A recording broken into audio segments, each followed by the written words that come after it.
Welcome to Healthy Minds. I'm Dr. Jeff Borenstein. Everyone is touched by psychiatric conditions, either themselves or a loved one. Do not suffer in silence. With help, there is hope. Today on Healthy Minds, I speak with Dr. Dan Hale. Dr. Hale is a clinical psychologist who treats people experiencing depression. The book is dedicated to my daughter Libby, who died in 2013 by suicide. And when I prepared for her memorial service, her brother and sister counseled me. They said, "Dad, please speak openly about why she died. You know, if she had died of cancer, we would have talked openly about it.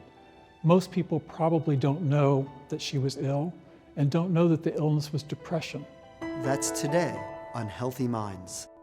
This program is brought to you in part by the American Psychiatric Association Foundation, the Bank of America Charitable Gift Fund, and the John and Polly Sparks Foundation. Dan, thank you for joining us today. Glad to be here. I want to jump into you speaking about what it was like to write your book, Depression, Out of the Darkness and Into the Light. As a person who is a clinical psychologist and has helped many people with depression, as a person who has experienced depression and had treatment for it, and as a father of a child who had depression and who tragically lost her life as a result of suicide. Tell us, what was it like for you to write a book about all of this? Well, the book is dedicated to my daughter Libby, who died in 2013, as you said, by suicide.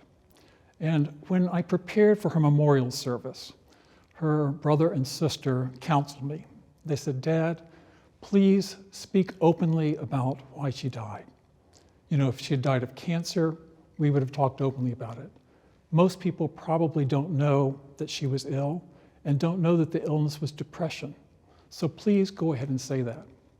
So that Friday evening, when I spoke at the church where we had worshiped for years, and there were about 400 people in attendance that night, I did speak openly about it.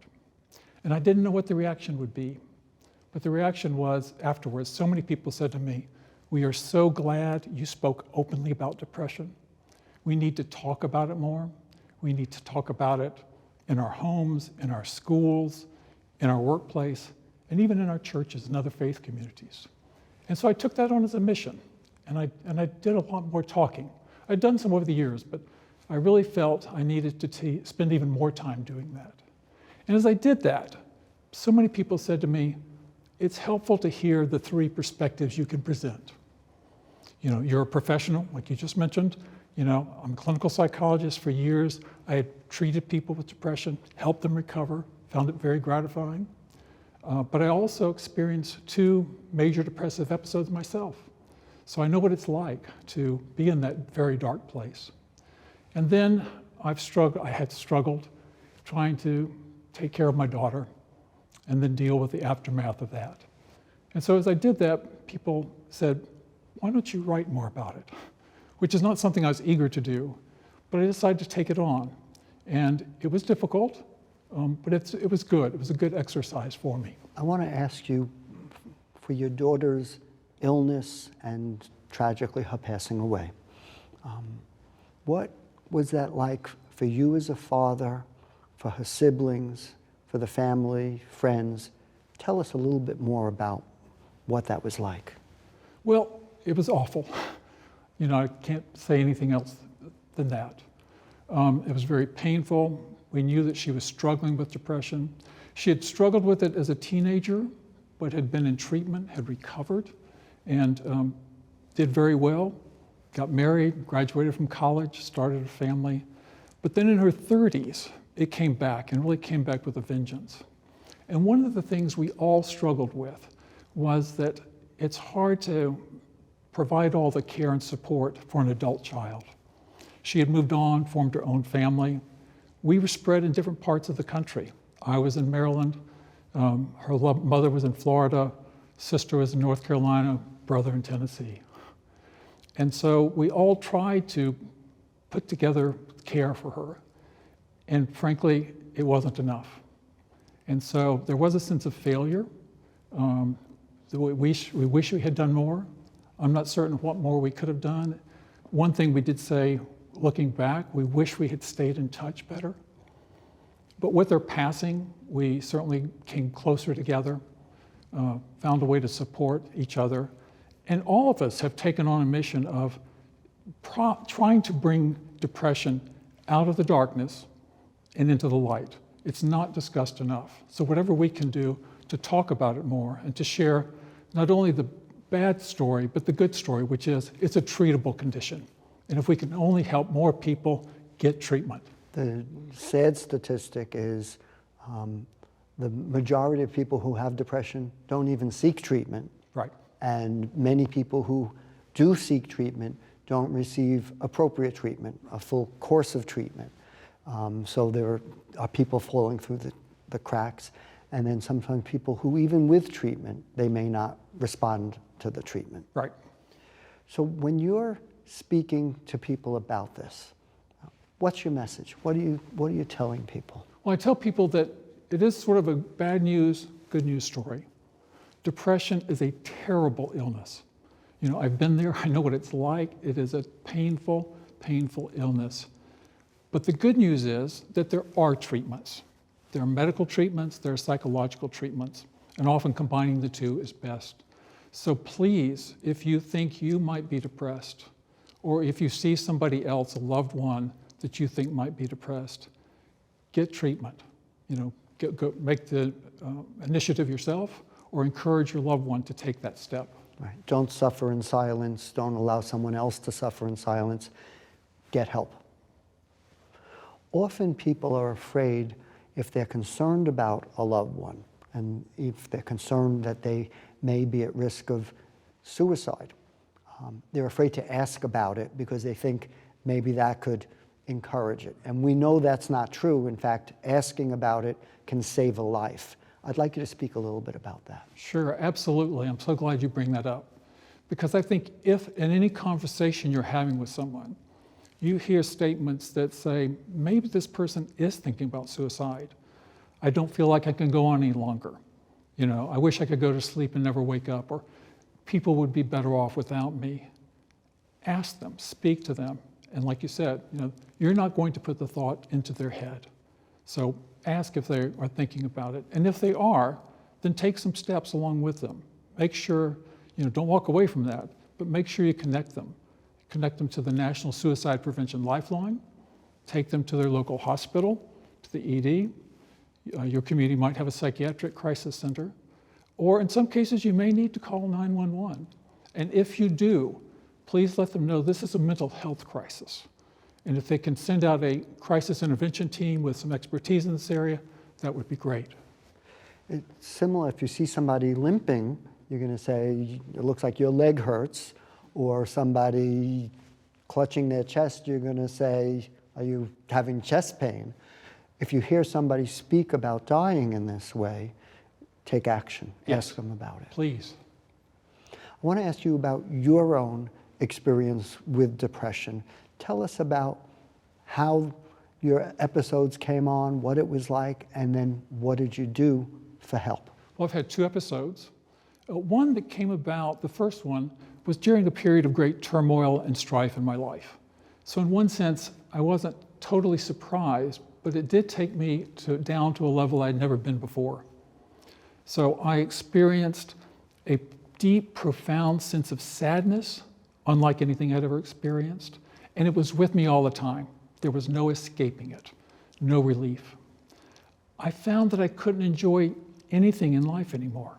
All the activities that I had so enjoyed with my family, with my friends, with my colleagues, they weren't enjoyable anymore. I didn't look forward to that. I just want to interrupt because you're referring to, we professionals call this symptom anhedonia, inability to enjoy oneself, and a very important symptom in terms of making a diagnosis of depression. But keep going. And noticing in someone else, someone who's Exactly. no longer participating in certain activities or doesn't have the enthusiasm. And that was me. I wasn't there, or if I was there, There was no enthusiasm, no joy. I couldn't appreciate humor. I could remember hearing something that my mind would say, that was funny, but I couldn't feel it. I think I probably went for months without laughing. My sleep was disturbed. I had trouble on both ends. I had trouble getting to sleep. And then even worse was waking up about 2 hours before I normally would. Not able to go back to sleep. Not rested, but not able to go back to sleep. And that was just terrible, to be lying there in the dark for a couple of hours. I lost my appetite. Food had lost its appeal. And I didn't feel like fixing good meals or going out for meals.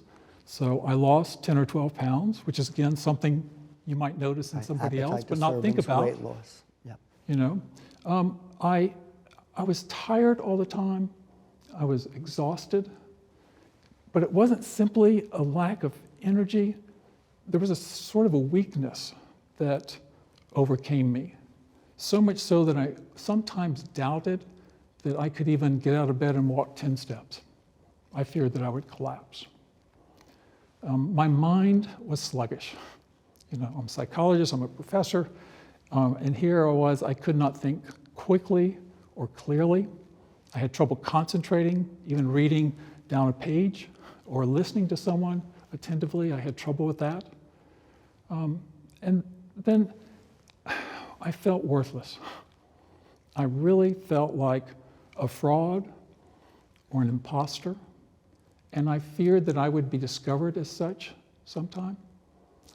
Even though I had pretty good credentials and experience as a professor, there was the fear that someday I would walk into that classroom, maybe a freshman class, and some student would ask me the most simple, basic question, and I wouldn't be able to answer it. And you make a number of very important points. One is sometimes people can develop a depression and there's real life events that you could point to and say, this is what brought it on. But sometimes things could be going extraordinarily well and it happens anyway, which in some ways could be even more upsetting because everything's going well, why am I depressed? So that's two important points. The other thing, you described so eloquently what it was like for you. And I think for somebody looking from the outside in, especially a family member who cares about their loved one, they don't fully understand what they're going through, how overwhelming this could be. And it's sort of, stop it, get out of it, come back to yourself. Whereas for the person, they're just overwhelmed by the feelings and experiences that you just described to us, what it's like to experience depression, how overwhelming it is. And I think it's important for family members who see their loved one as depressed and know that they're suffering, but they may not really understand the extent to which it is, and they may want to shake them and say, stop it, feel better, when they're overwhelmed by these symptoms. I think you're exactly right. As a family member, you may see that they're hurting, but you're also not sure what to do. And you're also likely to be experiencing some frustration yourself, because usually the depressed person has changed in some fundamental ways, and they've lost some of the attributes that you've come to associate with them and with your relationship. And so, like you said, you want to shake them, sort of say, snap out of it, come back. But that's not the right thing to do. And it takes time to try to understand them better and to find out what you can do to help them, which definitely includes getting them to treatment. I think that's often the most important thing you can do, is to encourage them, say to them, this is why I'm worried about you. This is why I'm concerned. Please schedule an appointment with your doctor, or let's find a mental health professional that you can talk to. I want to ask you about your treatment. What helped you? So I think there were really three parts to the treatment. One was, I knew I needed to talk to my physician. I needed help with some of the physical symptoms, the problems with sleeping, with appetite, with energy. He agreed. So I was prescribed an antidepressant medication, which did its job, helped me. But I also needed psychological assistance, because much of the depression was tied up with these terribly negative thoughts that were rolling through my head constantly that I was having trouble controlling. So I needed a psychologist to help me get those under control and replace them with more realistic, accurate, positive thoughts. And also I needed help reestablishing some of the healthy routines that had been part of my everyday life until they were disrupted by the depression. So those were the two major treatments. But I definitely think in my case, and probably in many cases, there was a role for family and friends, a few key people who knew me, who loved me, who cared about me, and who made a point of staying in touch with me.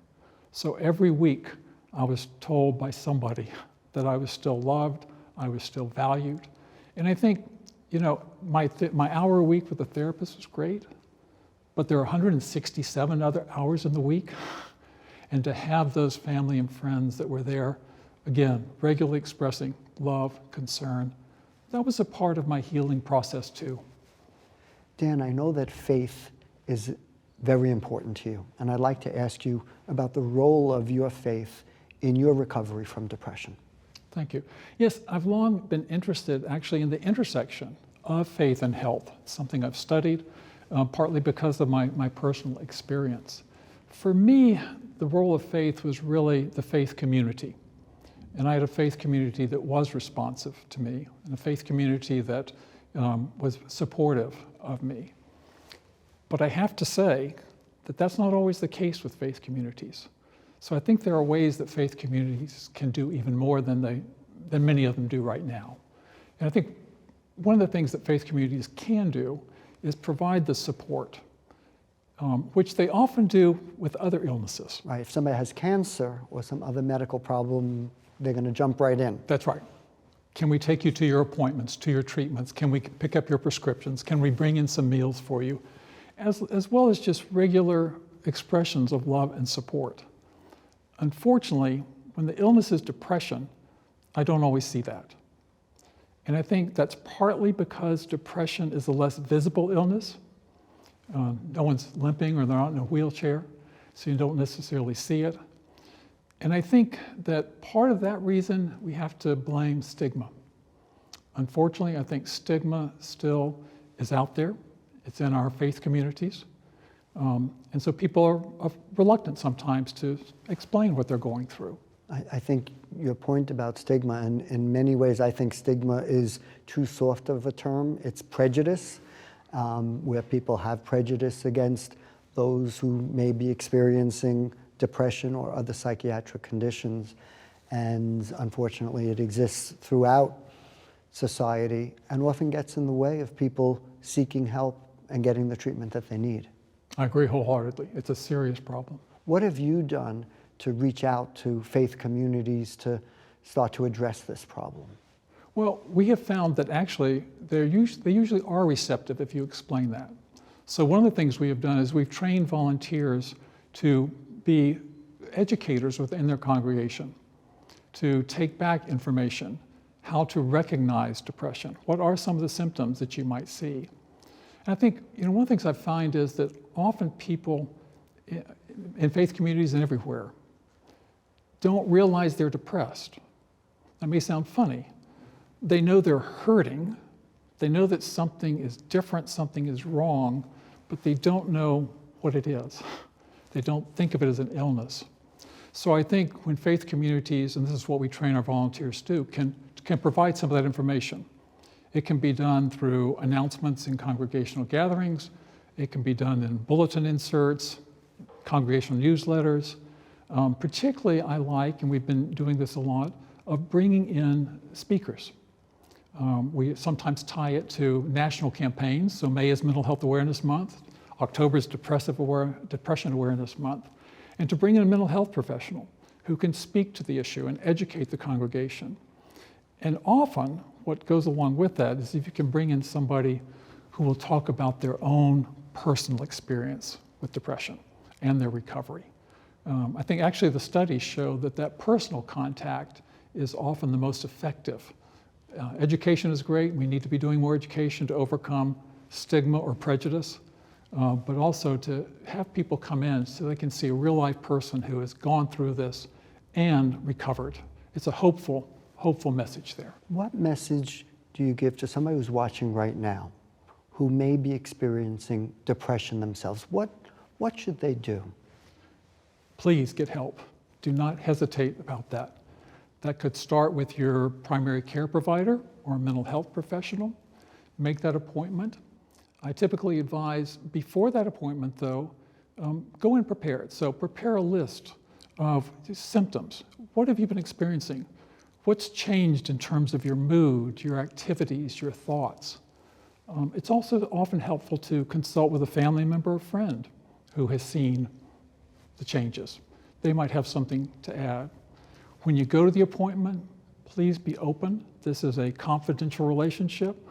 It's the time to say whatever you're experiencing, whatever you're feeling, whatever you're thinking. Let your provider know.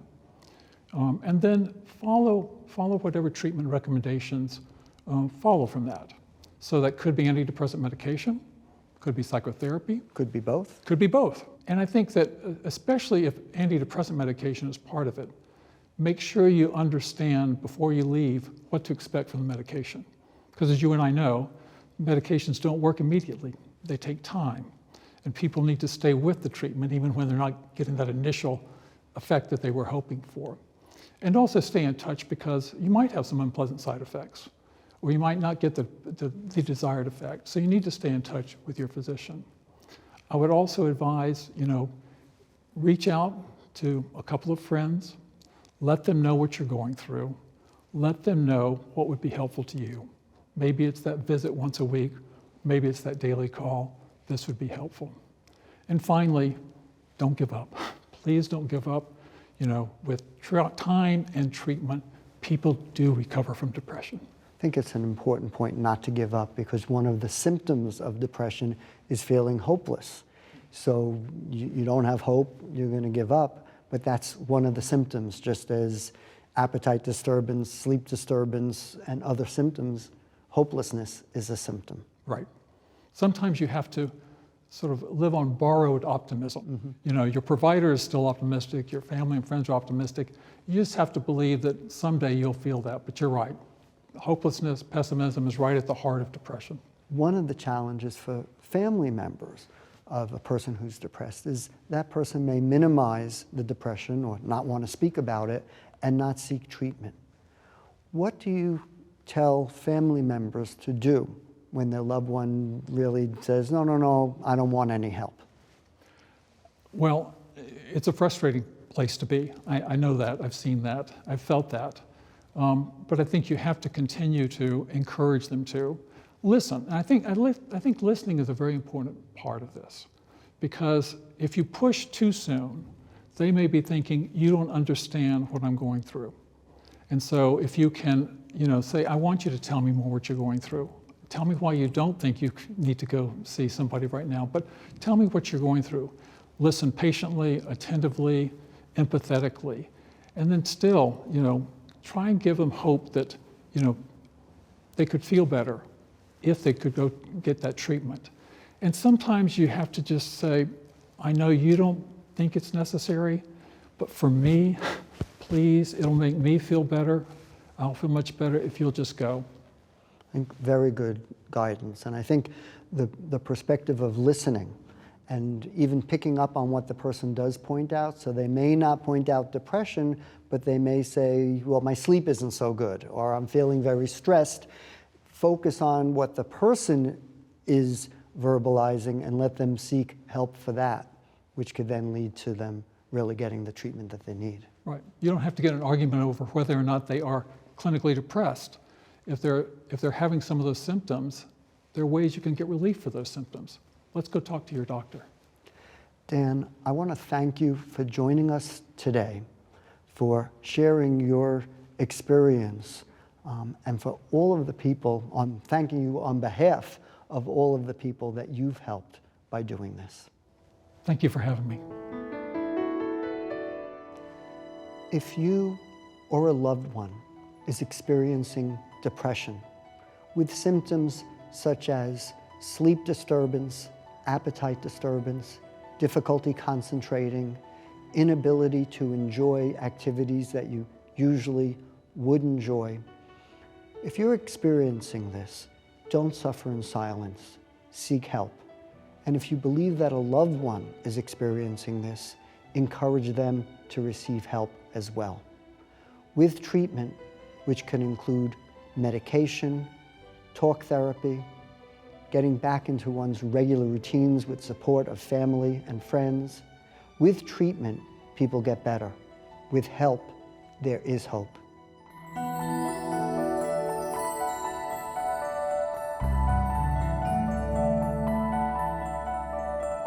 Do not suffer in silence. With help, there is hope.